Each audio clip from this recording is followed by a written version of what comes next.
Boxing Ego here. If you like this video, make sure you hit the like button and also subscribe to the channel and hit the bell icon on the top of your screen to get notified when the latest new content drops. 1. Gennady Golovkin and team reportedly closing in on a deal for Golovkin to face Martirosyan at the StubHub Center in California. Stay tuned. What up, Fight World? It's your boy Ego, and I'm back with some more boxing. Make sure you smash the like button. Also subscribe to the channel for the latest and greatest in boxing. If you want to become part of the gang notification gang, please hit the bell icon. Shout out to the super chats, channel donations, the Venmo donations, and the Patreon family. Well. Once again, it's on. Ego's Army Stand Up New Media. We are the movement, the future of boxing. Now, the rumor is that Golovkin's close to finalizing a deal with Martirosyan, a 154-pounder who's been inactive. Those are the facts. If you guys need a source, I will put one in the description. Ring Magazine, ringtv.com. And their article says, and I quote, Gennady Golovkin, Martirosyan close to finalizing a deal for May 5th fight. Right? I'm going to go over some quick cliff notes. They had a press conference with Team Golovkin. It was an impromptu little private one at a steakhouse. Golovkin's promoter, Lber, says, nothing is finalized, but there have been a lot of rumors what will happen on May 5th. Media members have been calling me nonstop for updates, so I want to meet with you along with Golovkin and Abel Sanchez to give you an update and let you know we're trying our best to make this happen. We've gone through a lot of names. Gary Spike O'Sullivan was in the running, and he gave us his final answer, which was no, earlier this week, so the search continues. It says, Golovkin, he's still in Big Bear. This is what Golovkin said. I'm still in Big Bear working hard every day. I feel great. I ask Tom every day, please, hey, no, I just want to fight. This is a crazy situation in boxing, not just for me, but for everybody. It would be terrible if there was no fight on May 5th. I like this sport. I like fighting. I want to get back to fighting 4 times a year. Right? Tom Lber says, Martirosyan, for a number of reasons, makes sense. He's here in LA, he's got a name, and he's willing to do it. But he was quick to reiterate that there's no fight done yet. Right? Again, for more, you can go to ringtv.com, link in the description. Listen, I don't fancy this particular fight, and I think it's a bad look. I think since CANELO pulled out, which is clearly not Team Golovkin or Gennady himself, it's not his fault. However, in light of CANELO pulling out, it's exposed a lot of things in terms of Golovkin's team, in my opinion, on who they're willing to fight and the reasons and stuff like that. You got to make this make sense. Now, for starters, this is why I don't like the fight. See, one thing about new media is I would let you know why I feel the way I feel. Things I don't like about this fight is, no disrespect to Martirosyan, he is a good fighter, but he's an Olympian too. He's been inactive. You know, okay, so for example, I covered his last fight, and it was a loss. He lost to Erislandy Lara. Erislandy Lara has since fought guys like Delvin Rodriguez, Yuri Foreman, and the other fight that I just recently covered, which was Erislandy Lara, where he finally lost after 7 or so title defenses. He just lost to Jarrett Hurd, right? So Lara's already had several title defenses since Vanes has last fought, and then ultimately his title defense reign has come to a halt at the hands of Swift Jarrett Hurd in a great fight. Showtime's killing HBO. Right? And I was at that fight too, covered that fight as media. So when you look at this fight, I was at Martirosyan's last fight with Erislandy Lara. Lara didn't look it wasn't as exciting, I guess you could say, as his fight with Jarrett Hurd, but I thought he did enough to beat Vanes, and I thought he won. Vanes was kind of chasing him, getting marked up, pot shotted, etc. And since that point, Martirosyan has had some disputes with Al Heyman, hasn't liked his situation, so I guess he's with Don King now. I didn't even know who he was with because he hasn't fought.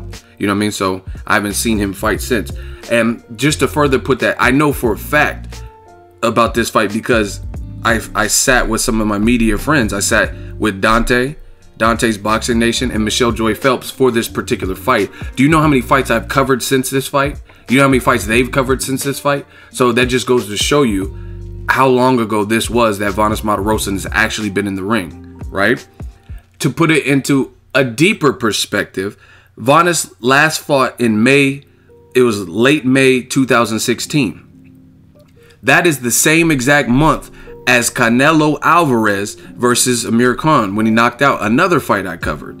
So Canelo happened, it was the Mexican dates, quote unquote, Cinco de Mayo weekend. So that Cinco de Mayo weekend was the same exact month when Canelo knocked out Amir Khan, was the same exact month Erislandy Lara and Vanes Martirosyan rematched, and Lara beat Vanes Martirosyan. So just to put it into perspective for you, that was the last time that Vanes Martirosyan has fought, the month that Canelo knocked out Amir Khan. Since that point, even Canelo's been active. Canelo fought Liam Smith after that. He fought Julio Cesar Chavez Jr.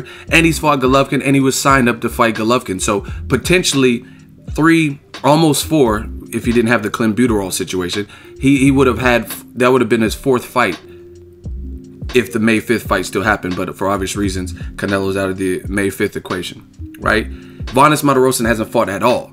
On top of that, he's a 154 pounder. Golovkin is a 160 pounder. Listen, in the words of 50 Cent, you gotta do something, baby. It just doesn't make sense. Big and hot. Golovkin is, let ESPN and HBO tell it, he's the destroyer of worlds, right? He's pound for pound #1 or top 3. Cool, fine. Silver medalist. So why would I want to see him fight an inactive 154 pounder, right?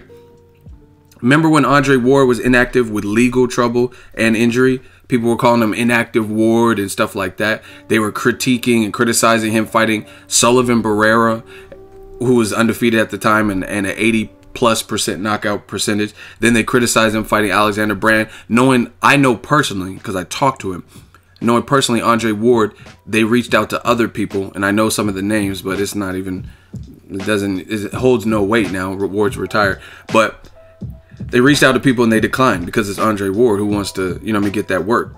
And then we already knew that regardless of the outcome, if Sullivan Barrera and Brand were to lose to Ward, he was fighting Kovalev. People still criticized the Brand fight. So where's the criticism for Golovkin potentially fighting a 154 pounder? And see, unlike Ward in that same situation, Ward was trying to fight a top level name, and we knew he was going to fight Kovalev name, so he was just trying to get some fights in at the new weight. And I know for a fact from talking to him directly, some people that got passed up, or they chose to pass up Ward because they're like, I'm not no stepping stone, you know what I mean? And one of them was an undefeated fighter, right?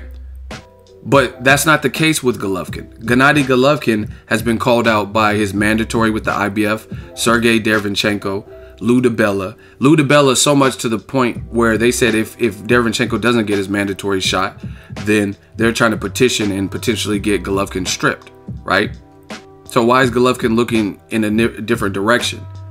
So if it's late notice for Golovkin, Golovkin was at least training for a fact for a tough fight with Canelo, a rematch. So you spent 12 rounds, a guy you couldn't knock out or knock down. Derevyanchenko, I don't know what he was doing, but he's still willing. So it's not like Derevyanchenko has an advantage here. Golovkin does, because he was the one that had an assignment, which was Canelo, which is a tough fight for anybody at middleweight, right? So if anything, that doesn't give Derevyanchenko an advantage because he's really taking on late notice. Golovkin, at the very least, was training for somebody tough, an orthodox fighter. Derevyanchenko's a mandatory, so you satisfy that, and he's an orthodox fighter. And he has an interesting style with Golovkin because he's from Russia. He looks like he's pretty come forward, boxer, puncher. You know what I'm saying? He's maybe 14-0 or something. Why not choose him? And then Tom Loeffler said something about the money, but I don't agree with that either. You're saying the money's not there because HBO is only going to offer a certain amount for that, but it's still satisfying the mandatory. Besides that, the Jaime Munguia character, no one's ever heard of him. So how much money could HBO realistically have offered and put up for that fight? And the reason that didn't get considered any further was it got rejected by the Nevada State Athletic Commission.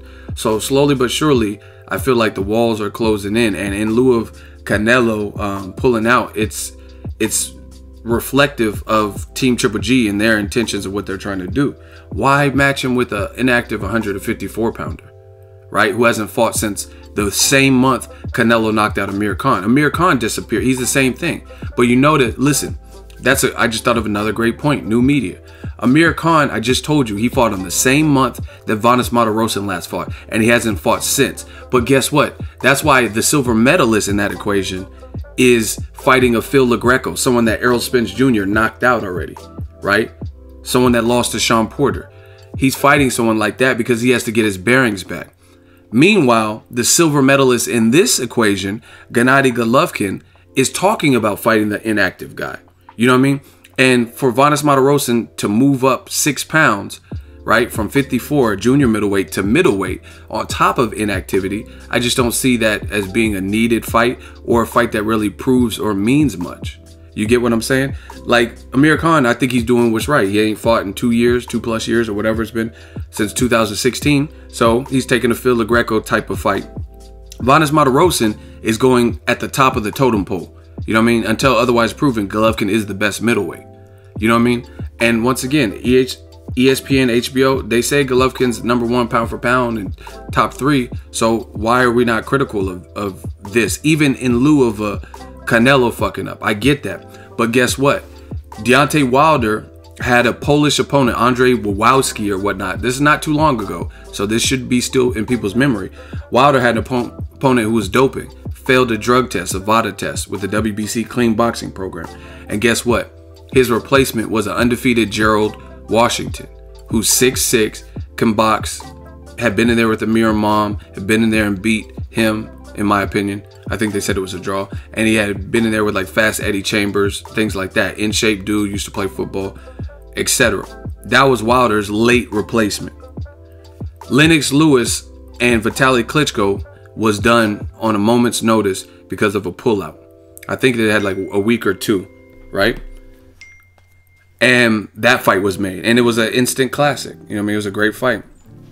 So, once again, even the late notice, I feel like you could get somebody else other than a 54-pounder. That's the real issue. We've already seen Kell Brook jump up 2 weight classes and you know what I mean, ultimately lose. Now we're going to see another 54-pounder and a much smaller guy. We've seen Gabe Rosado, a guy who was at 54, never gave himself time to acclimate. We've seen Ishida, another 54-pounder whose claim to fame was James Kirkland win, who's James Kirkland has had some weird career choices, you know what I mean?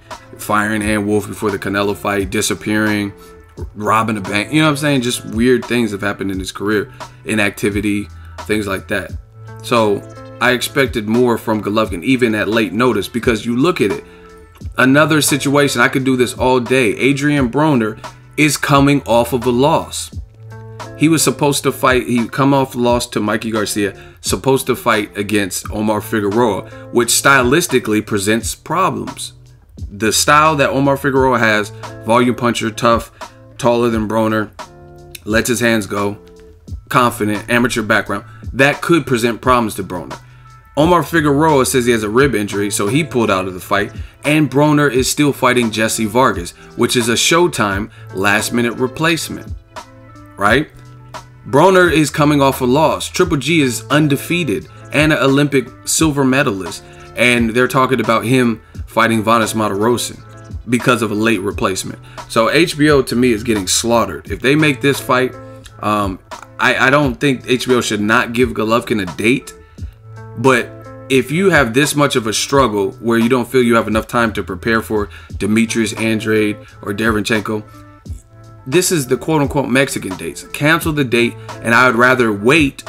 Billy Joe Saunders says he'll fight you in like June or July. I would rather cancel May 5th, since you don't have a Mexican compatriot who's going to be fighting on that particular date. Cancel May 5th and give yourself a little bit of a break, and then start camp and fight like a Billy Joe Saunders in June or July. Triple G just turned 36. You know what I mean? But once again, new media prevails, and a lot of what has been said, your guys are starting to see it now. You know what I mean? And I'll just leave it at that. But I'm not really looking forward to Triple G versus Vanes, even as a late replacement. I just gave you guys several examples. Broner has a late replacement too, Jesse Vargas. And that's a more suitable win. And he's coming off a win. At least he ended his dry spell of inactivity with the PBC main event victory.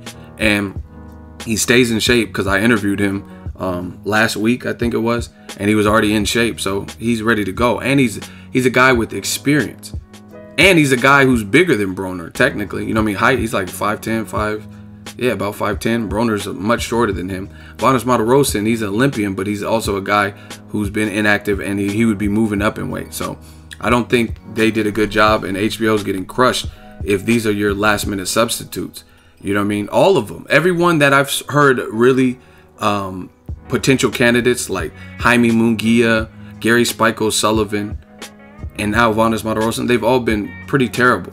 And this is a regression for Golovkin. You can't go from Daniel Jacobs to Canelo to a guy who's never even fought or rated at the weight class. You know what I mean? So this whole Canelo pulled out, it's not his fault, but it showed me a lot about who Triple G is trying to fight. And worst part about it is you got guys like Gilberto Zurdo Ramirez. That's at 68 if you want to take that risk. Sometimes you have to do that, right? Top rank Bob Arum already offered Zurdo up, right? You got Boo Boo Demetrius Andrade. That's an Olympian, just like Vanes Martirosyan. So if it's all about an Olympian and guys who are tall, Andrade might be a little bit taller, and he's also Olympian, and he's undefeated, unlike Vanes Martirosyan, and he already has a fight at 160. Then Derevyanchenko is obviously, he looks like a knockout artist. He has an amateur pedigree from the World Boxing Games. He's undefeated, and it satisfies a mandatory. But he also has a style that would mesh probably well with Golovkin. And for them to pick a 54-pounder doesn't make sense. This is what people say when they say cherry pick, because you're picking out of that whole batch.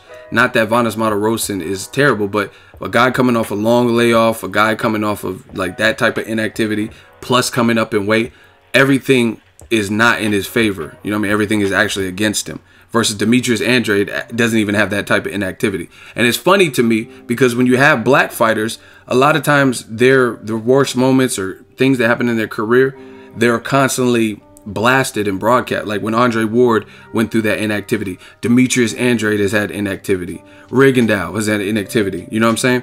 And that's often broadcasted. But here you have Tom Loeffler, who is saying, guess what? This fight makes a lot of sense. But the inactivity is not being mentioned from the fans. It says Vanes, for a number of reasons, makes sense. He is here in LA. Who cares if he's from LA? That has nothing to do with it. Golovkin resides in LA, so he already has the fan base there. He's got a name. Is his name bigger, that much bigger than Demetrius Andrade, Gilberto Zurdo Ramirez? I don't think so. And he's willing to do it. And I just, again, named multiple people who are willing to do it. So those number of reasons don't really make sense. But we'll see what Team Triple G decides. I don't think this is the best fight that could be made, even on late notice. Drop your thoughts in the comment section. Make sure you smash the like button as always. Hate, comment, and subscribe. Till next video, it's Ego signing off. So if you enjoyed this video and want more content like this on the channel, you can show your appreciation by going to the PayPal donate button or the YouTube support button. And you can donate any amount that you feel is equivalent to the value of this video. Much more to come. Thank you guys for your support. Boxing Ego, the future of boxing.